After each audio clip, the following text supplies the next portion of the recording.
Investigações e prisões por abusos contra crianças e adolescentes marcaram o mês de fevereiro na macro-região. Trabalho redobrado para as autoridades e um desafio a toda a sociedade. Em Jardinópolis, a Polícia Militar cumpriu a prisão de um homem de 54 anos pelo estupro da própria neta. A condenação dele prevê mais de 27 anos em regime fechado. Em Barretos, foi a Polícia Civil que prendeu um agente de saúde em flagrante. O idoso de 66 anos é suspeito de armazenar conteúdos de exploração sexual infantil. Em Pradópolis, as autoridades investigam o estupro de uma criança de apenas 4 anos. A menina passou por exames no HC de Ribeirão que identificaram a violência sofrida. O desafio agora é apontar o agressor. Por fim, em Sertãozinho, câmeras de segurança flagraram um caso de importunação sexual na rua, em plena luz do dia. A vítima tem 12 anos. O homem que acabou preso é funcionário público. Os números da violência sexual contra crianças e adolescentes são alarmantes. O último levantamento aponta que 124 notificações são feitas todos os dias. A cada 4 casos de estupro, 3 são infantis. As meninas são as principais vítimas, praticamente 88% das ocorrências. O que assusta também é o ambiente. Mais da metade dos casos são registrados em casa. Situação que confere com a realidade observada pela delegada de polícia de Sertãozinho. Podemos detectar que a maioria das vítimas são meninas. Há alguns casos que são meninos. E nós também detectamos o quê? Que a maioria dos investigados são réus primários. Dificilmente eles têm alguma passagem anterior. Normalmente também são o quê? Pessoas que trabalham.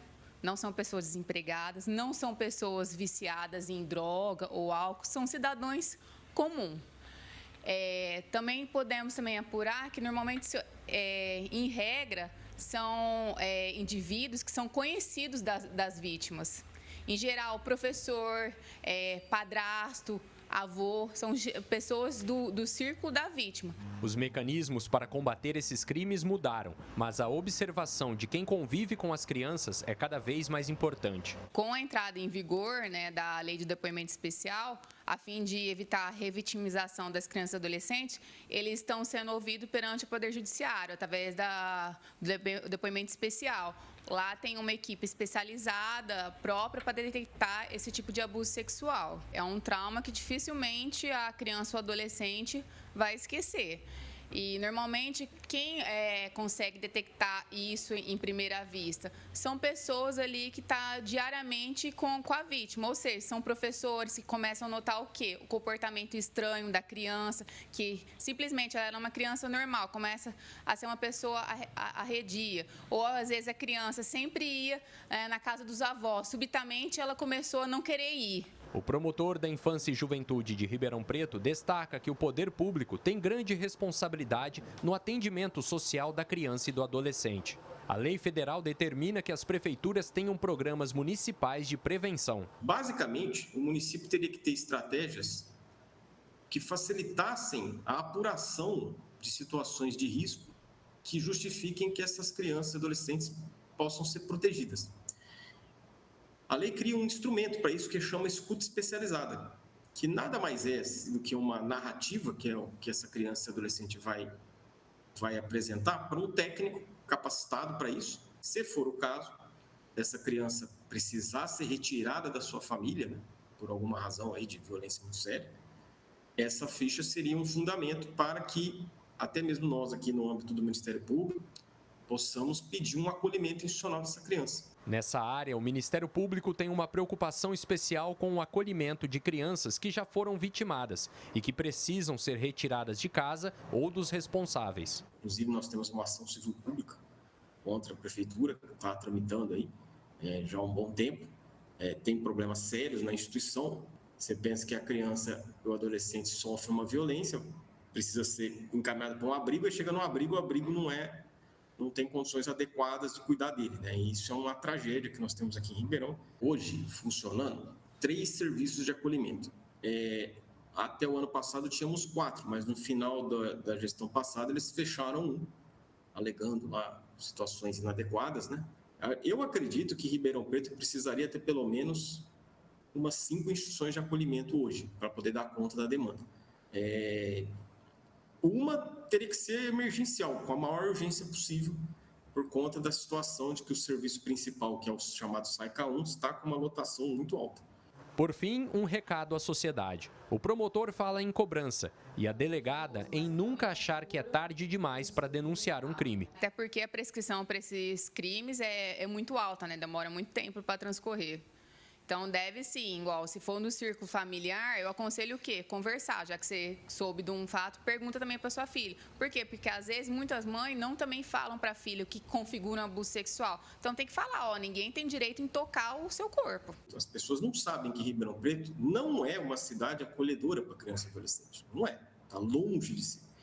Nós temos muito pouco atendimento efetivo, né?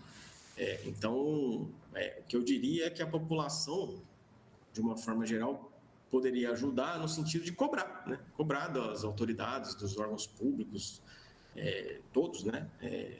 Especialmente do município, que tem a chave do cofre, né? A necessidade de melhores investimentos na criança e adolescente. Felipe Urbinati para o Jornal da Clube.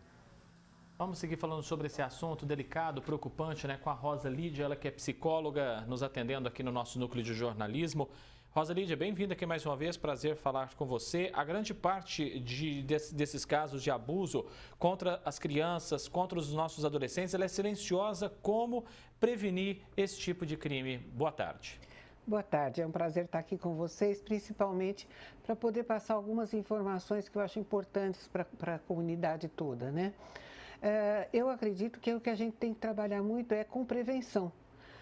E a prevenção, nesse caso, ela se torna difícil pelo fato do sexo ainda ser uma coisa que é considerado um tabu. As pessoas não gostam, não se sentem bem de falar no assunto. Então, acabam deixando a criança e o adolescente, muitas vezes, na ignorância do que pode estar acontecendo com eles. Então, a primeira coisa que a gente tem que trabalhar é em cima da prevenção. Educação.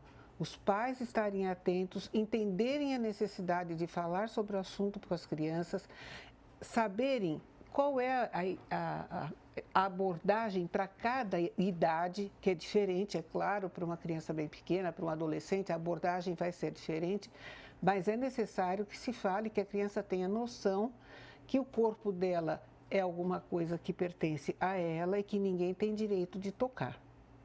As tecnologias que são muitas vezes utilizadas para o crime também podem ser ferramentas importantes de defesa da infância. Sim, e esse é um outro aspecto importante, porque como não se fala no assunto, muitas vezes a criança é levada a poder passar por uma exploração sexual, que a exploração é quando a criança é utilizada por meios de mídia, fotos, vídeos, explorando o corpo dela e a sexualidade dela. E isso normalmente não é conversado. As crianças ficam com acesso direto ao celular, principalmente, e elas podem entrar num jogo que pode ser muito perigoso para ela. O Ministério Público se preocupa com a falta de políticas de prevenção, de acolhimento por parte da Prefeitura. Esse é, de fato, um assunto que tem que ser tratado de forma urgente? É um assunto urgente e a gente tem que entender como sendo um assunto multidisciplinar. Ele envolve várias áreas. Nós vamos ter um envolvimento tanto da educação, então, das escolas, o envolvimento dos órgãos de saúde responsáveis por cuidar desse aspecto das crianças, da assistência social, do Ministério Público. É um trabalho que vai ter que envolver, né, deveria já estar envolvendo todos os profissionais. E um trabalho muito grande, principalmente com pais e professores. A criança que recebe um olhar de uma rede protetiva é, de fato, uma criança que se sente mais segura? Sem dúvida, né? Dentro dessa ideia da prevenção, uma das coisas que os pais precisam estar atentos é o quanto a criança, muitas vezes, fica sozinha, sem amparo, sem alguém que cuide, que guarde. E é nesse momento que muita coisa pode acontecer. Como foi dito anteriormente na reportagem, muitas vezes essas abordagens são feitas por pessoas muito próximas. São avós, são tios, são irmãos às vezes, pessoas, vizinhos muito próximos na comunidade. Então a criança muitas vezes sozinha, ela pode ser vítima disso. E estando sozinha, muitas vezes ela pode confundir a pessoa que faz a violência pode usar esse subterfúgio de confundir a criança com carinho, com atenção. Então, uma criança que fica muito tempo sozinha, não só ela está mais exposta a isso, mas ela está mais carente e muitas vezes ela pode entrar numa situação de risco por carência. E o que é pior, né? É uma coisa que a criança fica silenciosa, porque o agressor instrui que não se fale, ela muitas vezes não fala por medo, por vergonha, então fica uma situação toda muito escondida e a criança pode passar por repetidas vezes. Psicóloga Rosa Lídia, agradeço muito a sua presença com a gente aqui mais uma vez. Tenho certeza que seus esclarecimentos ajudam demais. Um abraço e até mais, viu? Muito obrigada. Um abraço a todos.